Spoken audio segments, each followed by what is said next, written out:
제2차 세계대전은 어느 날 갑자기 시작되지 않았다. 그것은 선언으로 시작된 전쟁이 아니었고 한 발의 총성으로 깨어난 비극도 아니었다. 이 전쟁은 아주 오랜 시간 동안 조용히 쌓여온 감정과 기억, 그리고 상처 속에서 자라나고 있었다. 1차 세계대전이 끝난 뒤 세계는 평화를 맞이했다고 믿고 싶어 했다. 사람들은 전쟁이 너무 끔찍했기에 다시는 같은 실수를 반복하지 않을 것이라 생각했다. 그러나 그 평화는 진짜 평화가 아니었다. 그것은 피로 위에 덮인 얇은 침묵에 불과했다. 전쟁은 끝났지만 분노는 끝나지 않았고 패배의 기억은 지워지지 않았다. 특히 패전국들에게 전후의 세계는 회복이 아니라 굴욕에 가까웠다. 국경은 강제로 나뉘었고 경제는 붕괴되었으며 사람들은 자신들이 모든 것을 잃었다고 느꼈다. 이때 가장 위험한 감정이 태어났다.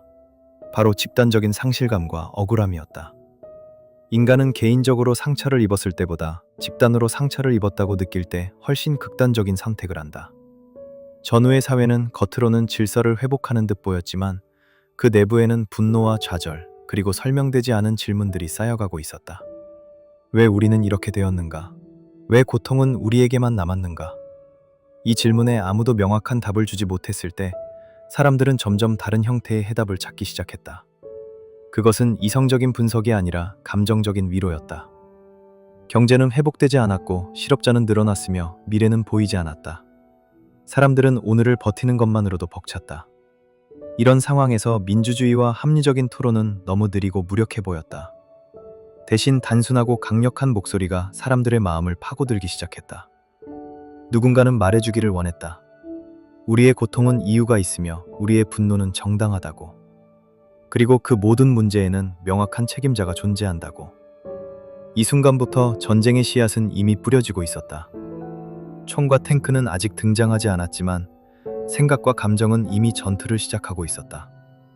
세계는 겉으로는 평화를 유지하고 있었지만 내부에서는 서로를 경계하며 두려워하고 있었다. 각 국가는 자신의 안전을 위해 무장했고 그 무장은 또 다른 불안을 낳았다. 불안은 경쟁을 만들고 경쟁은 결국 충돌로 이어진다. 그러나 그 당시 사람들은 이것을 전쟁의 전조로 인식하지 못했다. 오히려 많은 이들은 이렇게 생각했다. 이번에는 다를 것이다.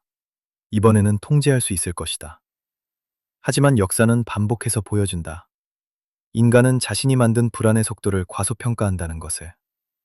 제2차 세계대전의 가장 비극적인 점은 그것이 필연처럼 다가오기 전까지 너무 오랫동안 방치되었다는 사실이다. 전쟁은 어느 날 갑자기 문을 두드리지 않는다. 그것은 사회의 틈새에 머물며 사람들의 마음속에서 자라고 결국 피할 수 없는 형태로 모습을 드러낸다. 이 전쟁도 마찬가지였다. 아직 폭탄은 떨어지지 않았고 전선은 형성되지 않았지만 세계는 이미 잠들 수 없는 상태에 들어가고 있었다. 사람들은 불안한 밤을 보내기 시작했고 내일에 대한 기대 대신 막연한 두려움을 안고 눈을 감았다. 그렇게 제2차 세계대전은 시작되었다. 아주 조용하게, 그러나 되돌릴 수 없게. 전쟁의 씨앗이 마음속에 뿌려진 뒤 그것이 자라나는 데 필요한 것은 아주 단순한 조건이었다. 바로 두려움이었다. 1차 세계대전 이후의 세계는 안정된 것처럼 보였지만 실제로는 언제 무너질지 모르는 불안 위에 서 있었다. 경제는 회복되지 않았고 거리에는 일자리를 잃은 사람들이 늘어났으며 젊은 세대는 미래를 상상하는 법을 잊어가고 있었다. 사람들은 하루하루를 견디며 살아갔지만 그 견딤은 희망이 아니라 체념에 가까웠다. 이런 상황에서 두려움은 개인의 감정을 넘어 사회 전체의 공기가 되었다. 사람들은 자신이 통제할 수 없는 세계 속에 갇혀 있다고 느꼈고 그 감정은 점점 분노로 바뀌어갔다. 분노는 방향을 찾기 시작했고 방향을 찾지 못한 분노는 언제나 누군가의 손에 잡히기 쉽다. 이 시기 많은 나라에서 사람들은 복잡한 현실을 설명해줄 간단한 이야기를 원했다. 왜 이렇게 되었는지, 누가 책임져야 하는지, 그리고 어떻게 다시 강해질 수 있는지에 대한 분명한 답을 듣고 싶어 했다. 하지만 현실은 너무 복잡했고 그 어떤 설명도 즉각적인 위로를 주지 못했다. 바로 그 틈에서 극단적인 사상이 모습을 드러냈다. 그것은 사람들에게 말해주었다. 당신의 고통은 우연이 아니며 당신은 피해자이고 당신이 겪는 모든 불행에는 분명한 적이 있다고. 이 논리는 매우 위험했지만 동시에 매우 달콤했다. 복잡한 문제를 단순하게 만들었고 개인의 실패를 집단의 억울함으로 바꾸어 주었기 때문이다. 사람들은 더 이상 자신을 탓하지 않아도 되었고 대신 분노를 향할 대상을 얻었다. 두려움은 이렇게 신념으로 변해갔다. 처음에는 불안에 대한 반응이었지만 시간이 지나면서 그것은 확신이 되었고 확신은 곧 행동을 요구했다. 극단적인 지도자들은 이 감정을 정확히 읽어냈다. 그들은 희망보다는 공포를, 미래보다는 과거의 상처를 끊임없이 상기시켰다. 그리고 그 상처를 치유하는 유일한 방법은 강해지는 것, 더 강해지는 것뿐이라고 주장했다. 강함은 점점 타인을 배제하는 방식으로 정의되었고, 배제는 곧 폭력을 정당화하는 언어로 바뀌었다. 이때부터 전쟁은 더 이상 추상적인 가능성이 아니었다. 그것은 선택지 중 하나가 되었고, 어떤 이들에게는 유일한 해결책처럼 보이기 시작했다. 세계는 이 변화를 충분히 심각하게 받아들이지 못했다. 많은 사람들은 극단적인 언어를 일시적인 현상으로 여겼고, 시간이 지나면 자연스럽게 사라질 것이라 믿었다. 그러나 두려움 위에 세워진 신념은 쉽게 사라지지 않는다. 오히려 그것은 위기가 반복될수록 더 단단해진다. 사람들은 불안할수록 더 강한 메시지에 의존하게 되었고, 그 메시지는 점점 타협을 거부했다. 이렇게 사회는 서서히 양극화되었고, 대화의 공간은 줄어들었다. 서로를 이해하려는 노력은 약함으로 여겨졌고, 침묵은 동조로 오해되었다. 이 과정에서 가장 큰 희생자는 평범한 사람들이었다. 그들은 전쟁을 원하지 않았고, 극단을 선택하지도 않았지만, 이미 선택된 방향 속에서 살아가야 했다. 두려움이 신념이 되고, 신념이 국가의 방향이 되는 순간, 개인의 의지는 더 이상 중요한 변수가 아니었다. 제2차 세계대전은 이렇게 인간의 감정에서부터 시작되었다. 그것은 증오가 아니라 두려움이었고 폭력이 아니라 불안이었다. 그러나 두려움이 오랫동안 방치될 때 그것은 결국 가장 파괴적인 형태로 모습을 드러낸다. 세계는 이미 그 문턱을 넘고 있었다. 아직 총성은 들리지 않았지만 사람들의 마음은 이미 전쟁을 준비하고 있었다. 그리고 이 흐름은 곧 되돌릴 수 없는 방향으로 나아가게 된다. 두려움이 신념으로 굳어지기 시작했을 때 그 신념을 앞으로 밀어줄 무언가가 필요했다. 그것은 무기가 아니라 말이었다. 사람들은 이미 불안했고 분노할 준비가 되어 있었지만 아직 행동할 이유를 찾지 못하고 있었다. 바로 이 지점에서 위험한 약속들이 등장했다. 그 약속들은 복잡하지 않았다. 오히려 지나치게 단순했다. 우리는 다시 위대해질 것이다. 우리는 잃어버린 것을 되찾을 것이다. 우리의 고통은 곧 끝날 것이다. 이 말들은 사실을 설명하지 않았고 구체적인 방법도 제시하지 않았다. 그러나 사람들에게는 충분했다. 왜냐하면 그것은 논리가 아니라 감정을 향해 말하고 있었기 때문이다. 전후의 사회는 오랫동안 자신들이 무엇을 잘못했는지 설명받지 못했다. 대신 그들은 왜 자신들이 고통받고 있는지를 듣고 싶어 했다. 위험한 지도자들은 이 욕구를 정확히 이해했다. 그들은 삼철을 파고들었고 과거의 굴욕을 반복해서 상기시켰다. 그리고 그 굴욕을 끝내기 위한 유일한 길은 힘이라고 말했다. 힘은 정의가 되었고 공격성은 용기로 포장되었다. 이때부터 언어는 현실을 왜곡하기 시작했다.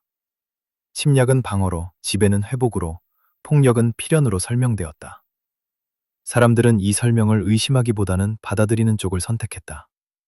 의심은 불안했기 때문이다. 약속은 안정을 주었다.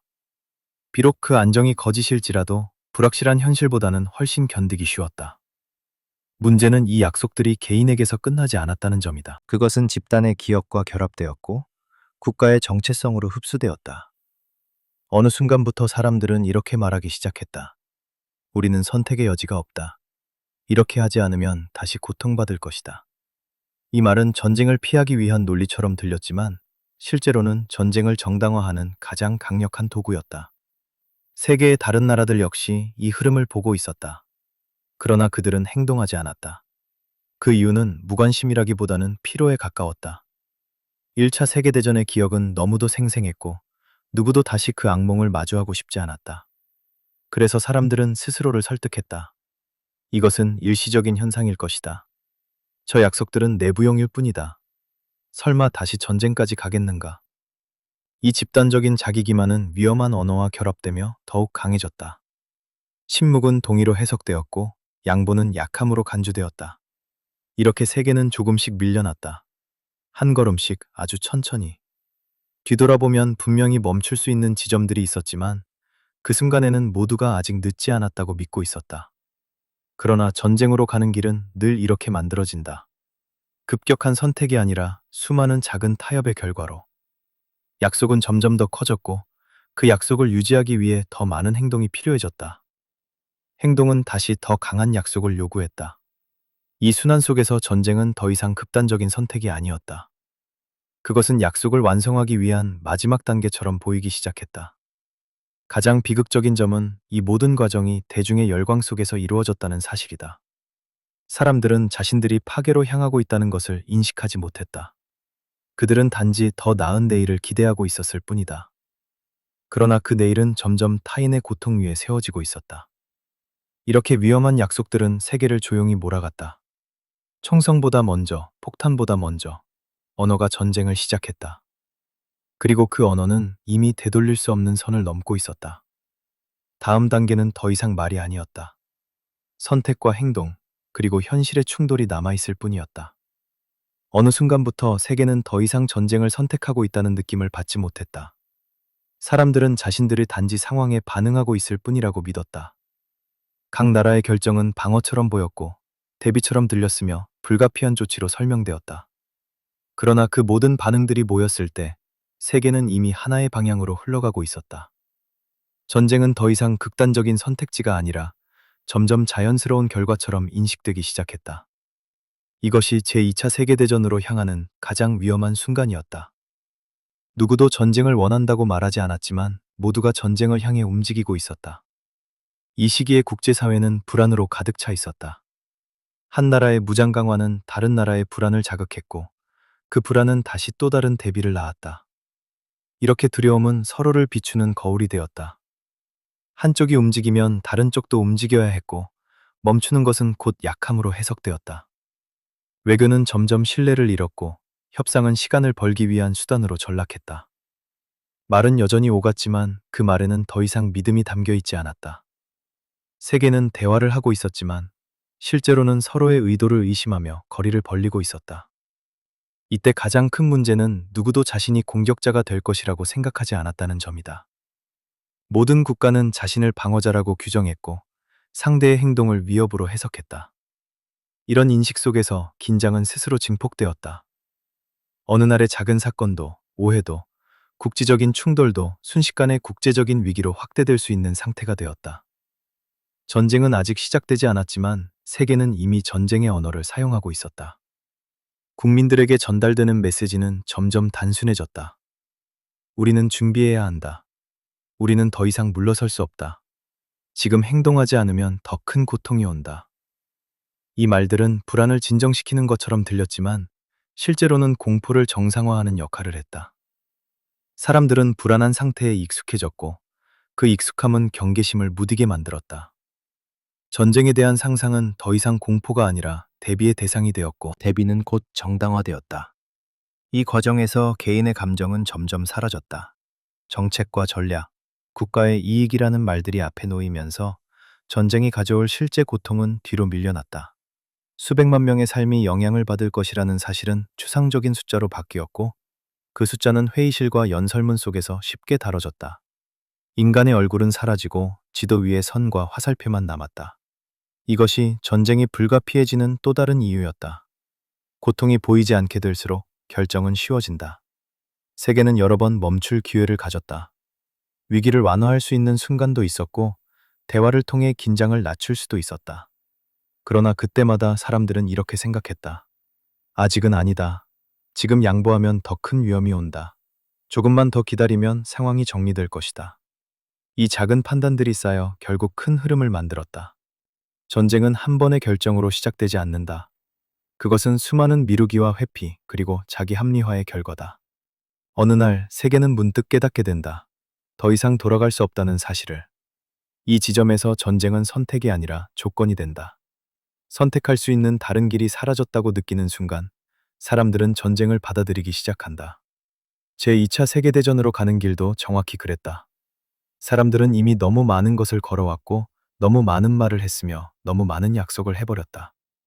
이제 멈추는 것은 단지 어려운 선택이 아니라 체면과 신념, 그리고 국가의 정체성을 부정하는 일이 되어버렸다.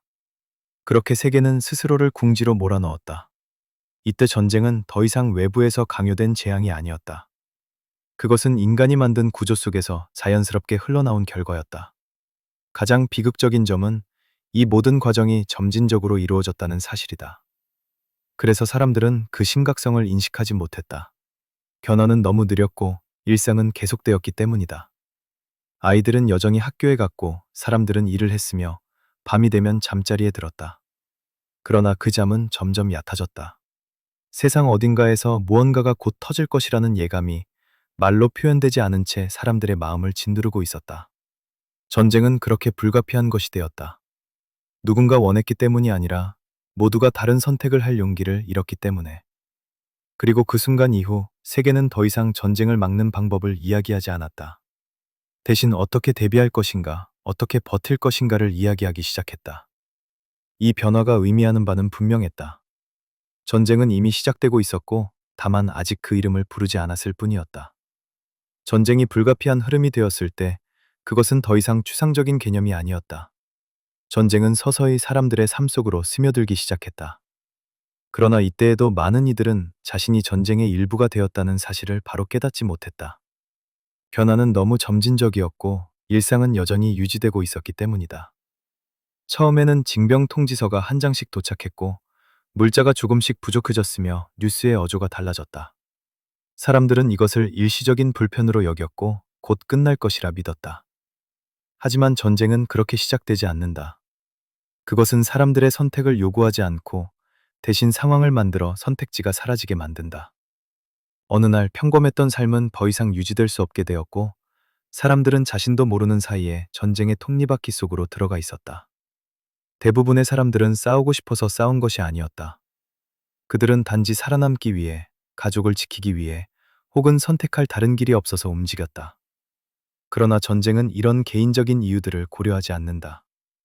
한번 돌아가기 시작한 거대한 기계는 인간의 사정을 이해하지 못한다. 전쟁은 사람들을 숫자로 바꾸었고 역할로 나누었으며 기능으로 정의했다.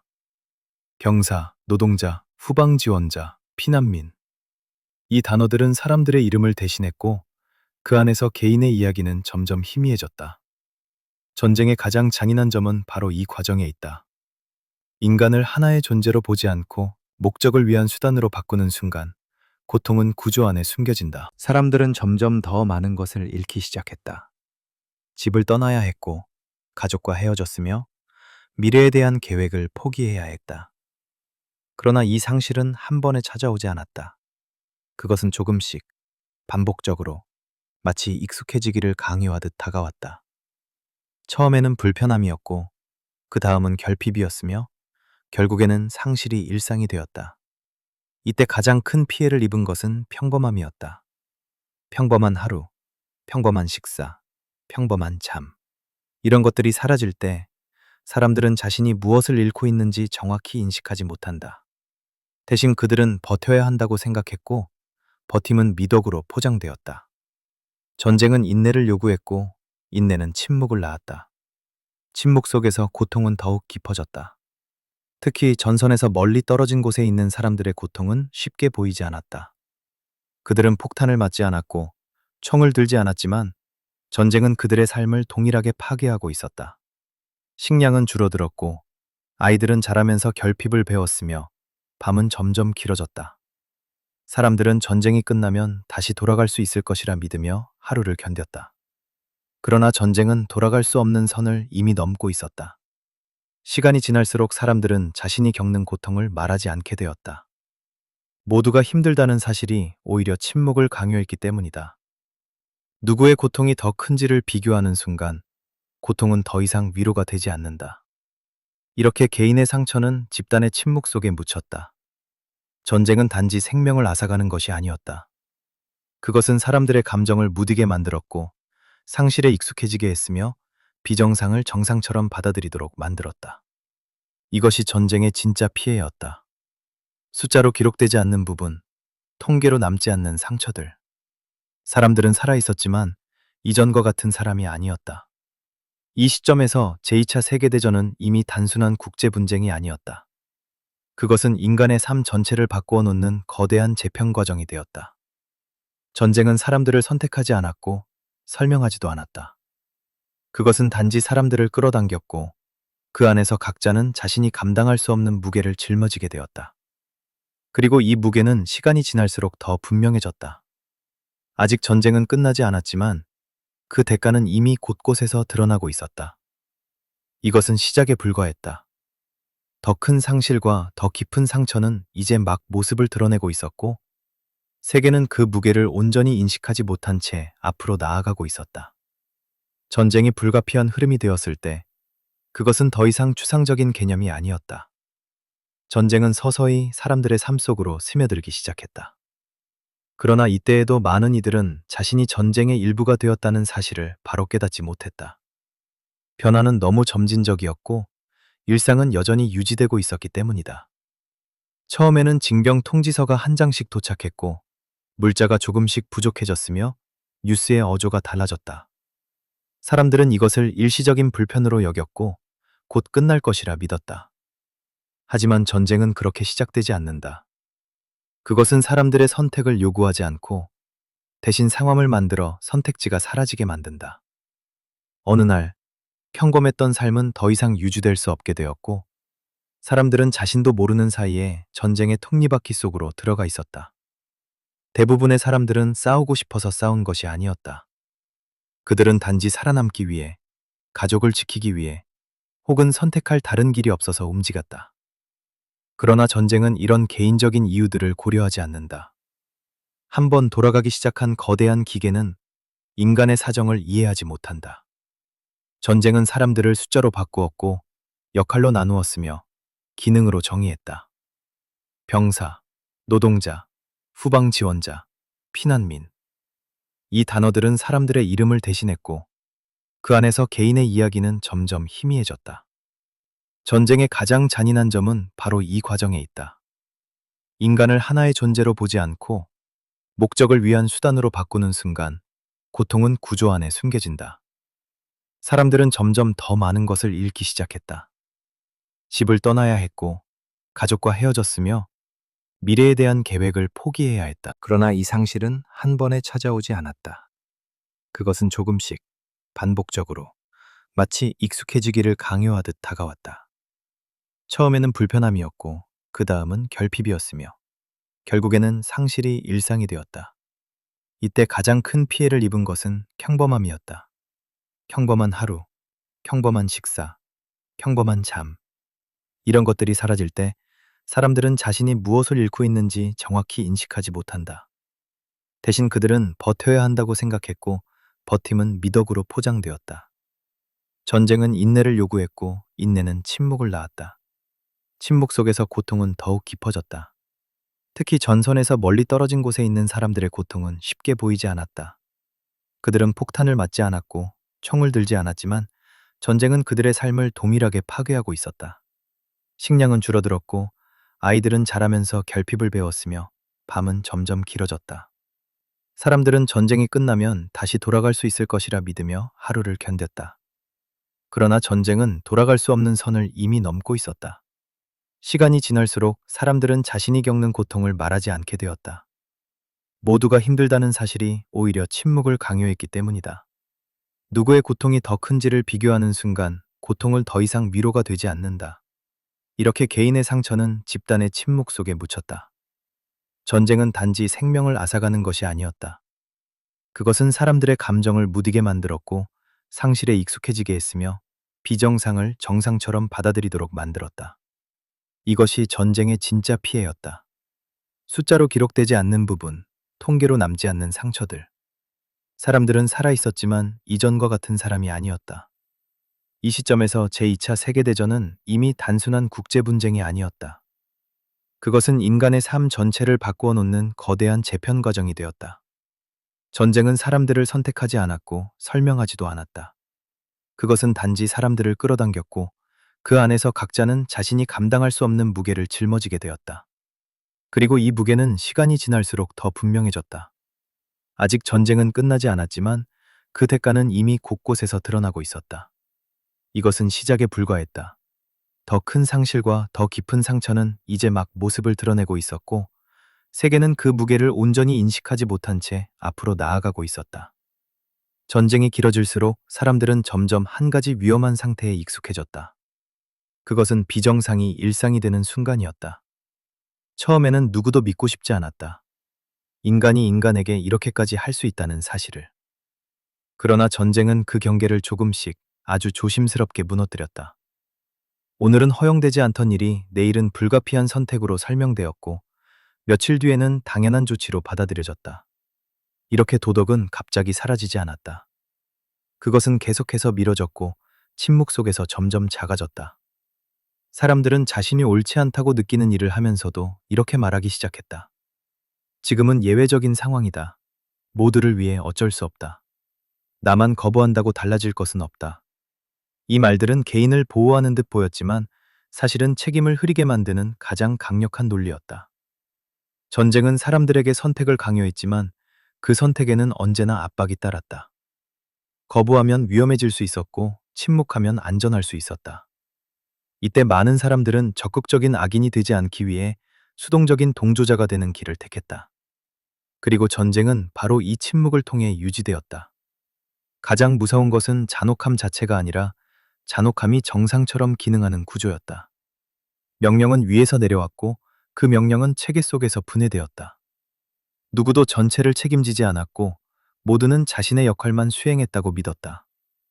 이렇게 책임은 분산되었고 죄책감은 희미해졌다. 전쟁은 인간에게 직접적으로 악해질 필요조차 없게 만들었다. 그저 규칙을 따르고 주어진 일을 수행하면 되는 환경을 만들었기 때문이다. 이 과정에서 인간의 얼굴은 사라졌다. 상대는 이름이 아니라 대상이 되었고 감정은 방해 요소로 여겨졌다. 이런 변화는 갑작스럽지 않았기 때문에 더욱 위험했다. 사람들은 자신이 어느 선을 넘었는지 정확히 인식하지 못했다. 한 걸음씩 이동하다 보니 뒤돌아보았을 때 이미 너무 멀리 와 있었다. 제2차 세계대전 동안 벌어진 수많은 비극은 단지 몇몇 개인의 잔혹함으로 설명할 수 없다. 그것은 도덕이 작동하지 않도록 설계된 환경의 결과였다. 평소라면 절대 허용되지 않았을 행동들이 전쟁이라는 이름 아래 합리화되었다. 그리고 이 합리화는 반복될수록 더 쉬워졌다. 사람들은 점점 질문을 멈췄고 질문을 멈추는 순간 생각도 멈췄다. 전쟁은 이렇게 인간의 내면을 잠재웠다. 흥분이나 증오가 아니라 무감각을 통해. 이 무감각은 살아남기 위한 방어처럼 보였지만 동시에 인간성을 침식시키는 독이기도 했다. 전쟁이 끝난 뒤 많은 사람들이 이렇게 말할 수밖에 없었던 이유도 여기에 있다. 그때는 어쩔 수 없었다. 모두가 그랬다. 그러나 이런 말들이 반복될수록 도덕은 점점 더 설명되지 않는 영역으로 밀려났다. 제2차 세계대전은 인간이 얼마나 쉽게 스스로의 기준을 낮출 수 있는지를 보여준 비극이었다. 그것은 잔혹함의 역사이기 이전에 침묵의 역사였다. 아무도 큰 소리로 반대하지 않았고 대부분은 조용히 고개를 숙였다. 그리고 그 조용함 속에서 수많은 상처와 고통이 쌓여갔다. 이 시점에서 전쟁은 단순한 물리적 충돌이 아니었다. 그것은 인간 사회가 스스로 설정해온 윤리의 선을 시험하는 거대한 압력이었다. 그리고 그 압력 앞에서 많은 기준들이 무너졌다. 전쟁은 인간을 괴물로 만들지 않았다.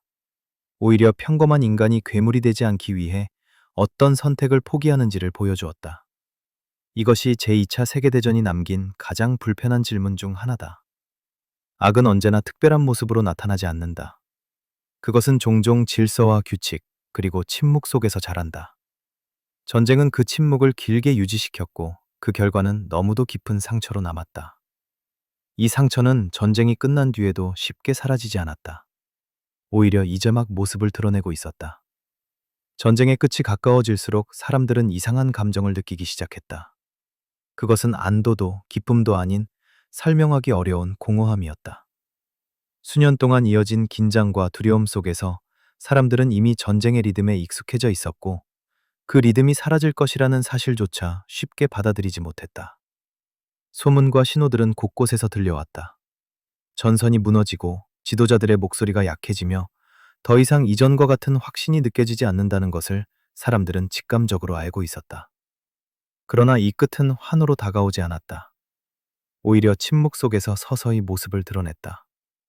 사람들은 이제 더 이상 승리를 상상하지 않았고, 단지 이 모든 것이 멈추기를 바랬다. 전쟁이 끝난다는 생각은 희망이기보다는 두려움에 가까웠다. 왜냐하면 전쟁이 끝나면 그동안 억눌러 두었던 모든 감정과 기억이 한꺼번에 돌아올 것이라는 사실을 모두가 알고 있었기 때문이다. 그동안 사람들은 살아남기 위해 생각하지 않는 법을 배웠다. 상실을 깊이 느끼지 않았고, 두려움을 분석하지 않았으며 슬픔을 뒤로 미뤘다. 그러나 끝이 보이기 시작하자 이 감정들은 더 이상 억제되지 않았다. 거리에는 파괴된 건물들이 그대로 남아 있었고, 집으로 돌아갈 수 없는 사람들의 수는 줄어들지 않았다. 전쟁이 거의 끝나가고 있음에도 불구하고 삶은 여전히 제자리를 찾지 못하고 있었다. 많은 사람들은 자신이 무엇을 위해 이 시간을 견뎌왔는지 질문하기 시작했다. 그 질문은 쉽게 답할 수 없는 것이었고, 그래서 더 무거웠다. 전쟁이 끝나면 모든 것이 나아질 것이라는 믿음은 점점 힘을 잃어갔다. 왜냐하면 이미 너무 많은 것이 사라졌기 때문이다. 가족은 흩어졌고, 도시는 폐허가 되었으며, 이전의 삶으로 돌아갈 수 있는 길은 보이지 않았다. 사람들은 이제 승리나 패배가 아니라 살아남았다는 사실 자체를 받아들이는 단계에 들어서고 있었다. 이 시기의 가장 큰 고통은 상실의 규모를 인식하는 것이었다. 전쟁 중에는 하루하루를 버티느라 전체를 볼 수 없었지만, 끝이 다가오자 사람들은 비로소 자신이 잃은 것들을 하나씩 마주하게 되었다. 이름 없는 죽음들, 돌아오지 않는 사람들, 다시는 회복되지 않을 관계들. 이 모든 것이 현실로 다가왔을 때 사람들은 전쟁보다 더 깊은 침묵 속에 빠져들었다. 사회 역시 혼란스러웠다. 기존의 질서는 무너졌고 새로운 질서는 아직 만들어지지 않았다. 사람들은 누구를 믿어야 할지, 무엇을 기준으로 살아야 할지 알지 못했다. 전쟁은 끝나가고 있었지만 방향은 보이지 않았다. 이 공백의 시간은 매우 불안정했다. 어떤 이들에게는 희망의 시작처럼 보였고, 또 다른 이들에게는 또 다른 혼란의 전조처럼 느껴졌다. 이 시점에서 전쟁은 더 이상 전선 위의 사건이 아니었다. 그것은 사람들의 내면에서, 사회의 구조 속에서, 기억과 감정의 침이에서 계속되고 있었다. 사람들은 자신이 겪은 일을 어떻게 기억해야 할지조차 확신하지 못했다. 무엇을 말해야 하고 무엇을 침묵해야 하는지, 무엇을 잊어야 하고 무엇을 남겨야 하는지에 대한 기준이 사라져 있었다. 전쟁의 끝은 이렇게 다가왔다. 축포도 명확한 경계도 없이. 대신 피로와 공허, 그리고 아직 정리되지 않은 수많은 질문들과 함께. 이 시기의 밤은 유난히 길었다. 총성이 줄어들수록 사람들의 생각은 더 많아졌고 잠은 더 깊어지지 않았다. 전쟁은 물리적으로는 약해지고 있었지만 정신적으로는 오히려 가장 강하게 느껴지고 있었다. 끝이 보일 때 비로소 전쟁이 무엇을 앗아갔는지가 선명해졌다. 그리고 이 깨달음은 다음 단계의 고통을 예고하고 있었다. 전쟁은 곧 끝날 것이다.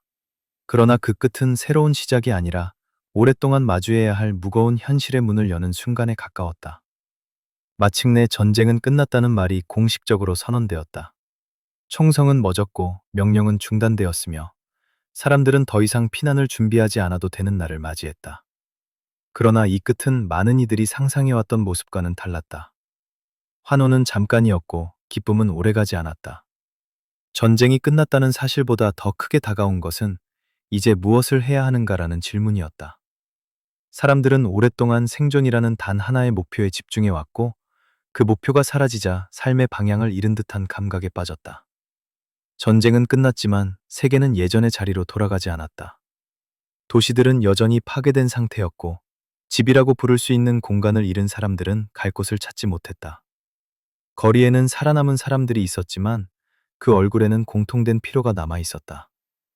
그들은 기뻐하기보다는 멍하니 서 있었고 무엇을 느껴야 하는지조차 확신하지 못했다.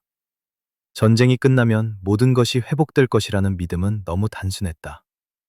실제로는 전쟁이 끝난 뒤에야 비로소 전쟁이 남긴 상처들이 하나씩 드러나기 시작했다. 많은 사람들은 돌아올 사람이 돌아오지 않았다는 사실을 이때서야 온전히 받아들여야 했다. 기다림은 끝났지만 그 끝은 만남이 아니라 부재였다. 이 부재는 말로 설명하기 어려운 형태로 사람들의 일상에 스며들었다. 빈 의자, 사용되지 않는 방, 더 이상 울리지 않는 이름. 이런 작은 공백들이 모여 커다란 상실감을 만들었다. 사회 역시 새로운 문제에 직면했다. 전쟁 중에는 명확했던 선과 목표가 사라지자 사람들은 서로 다른 기억과 해석을 가지고 마주하게 되었다. 어떤 이들에게 전쟁은 희생의 역사였고 어떤 이들에게는 부끄러움의 기억이었다. 이 서로 다른 기억들은 쉽게 하나로 합쳐지지 않았다. 사람들은 같은 전쟁을 겪었지만 같은 방식으로 기억하지는 않았다. 이 차이는 전후 사회의 긴장과 침묵을 동시에 남겼다. 누군가는 말하고 싶어 했고 누군가는 잊고 싶어 했다. 그러나 말하는 것과 잊는 것 사이에는 쉽게 넘을 수 없는 간극이 존재했다. 전쟁은 끝났지만 그 의미를 어떻게 정의할 것인가는 여전히 진행 중인 문제였다. 많은 나라들은 새로운 질서를 만들기 위해 노력했지만 그 과정 역시 순탄하지 않았다. 정의를 바로 세우려는 시도와 안정을 우선시하려는 욕구가 충돌했고 책임을 묻는 일과 미래로 나아가야 한다는 주장 사이에서 갈등이 이어졌다. 전쟁은 끝났지만 선택은 여전히 어려웠다. 사람들은 다시 일상을 회복하려 했지만 이전과 같은 일상은 존재하지 않았다. 전쟁은 삶의 기준을 바꾸어 놓았고 그 변화는 쉽게 되돌릴 수 없었다. 밤은 조용해졌지만 잠은 깊어지지 않았다. 많은 이들은 여전히 작은 소리에 놀랐고 과거의 장면들이 불쑥 떠오르는 경험을 반복했다. 이것은 약함이 아니라 전쟁이 남긴 흔적이었다. 제2차 세계대전의 진짜 끝은 문서에 서명된 날이 아니었다. 그것은 사람들이 다시 자신을 믿을 수 있게 되는 순간, 혹은 더 이상 과거에만 머물지 않게 되는 순간일 것이다. 그러나 그 순간은 모두에게 동시에 오지 않았다. 어떤 이들은 빠르게 앞으로 나아갔고, 어떤 이들은 오랫동안 그 자리에 머물렀다. 이 시간의 차이는 사회 곳곳에 균열을 남겼다. 전쟁은 끝났지만 세계는 여전히 치유 중이었다. 그리고 치유에는 정해진 속도가 없다. 사람들은 저마다 다른 방식으로 상처를 안고 살아가기 시작했다. 누군가는 침묵으로, 누군가는 기억으로, 누군가는 반복되는 일상으로 자신을 지탱했다. 이 시기의 가장 큰 특징은 불확실성이었다. 전쟁이 끝났다는 사실만으로 미래가 보장되지 않는다는 깨달음.